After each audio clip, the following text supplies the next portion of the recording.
Yine Zəhranda durğuzacam, gedək. Şaquli, bizi hara aparırsan? Yatıp qalıb arkadaşlar. Düşdün mənim əlimə özdə videonun əvvəlində. Ona bax, uşağım oyaqdı, yatıp qalıb. Gözdə sən. Görsən, Nadir. Amına demişəm, uşağı yatsıdır, bu yatıb uşaq oyaqdı. Gözdə sən. Görün, indi onun başına. Elə bilirsiniz, bununla onu döyəcəm. O basit. Ben artık... Ya Allah.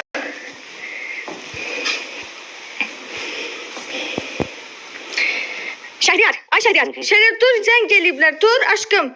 Dur ayağa ömrüm. Ha. Dur danış telefondan. Tut bunu tut. Bunu da örtüsü var, ayıbdır. Aviya sesten yığıblar, bize bilet hediye eləyirlər. Alo. Dinən bizə bilet hediye eləyirlər. Alo. Adres soruşurlar. Adres, alo. Adresi dinən. Adresi dinən də. Adresi. Alo. Harda yaş? Cavab vermirlər, alo. Aşkım küçəni dinən. Cavab vermirlər, nə deyim ben? Cavab vermirəm. Aviya sesli bize bilet hediye eləyir Türkiye'ye aşkım. Alo. Bizim videolarda səslənişimizi eşidiblər, bize Alo. bilet hediye eləyirlər. Azı. Hə? Alo.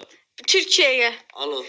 Adres soruşur, adres. Alo. Adresi dinəndə lam oluysan. Danışma ki.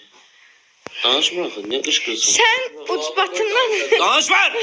Ne şey lafırsan bana? Sen... Danışma! Alo. Alo. Yeni get burada. Adam heyvan hareket değil. Adam biraz... Mən sənə uşaq əmanət edirəm.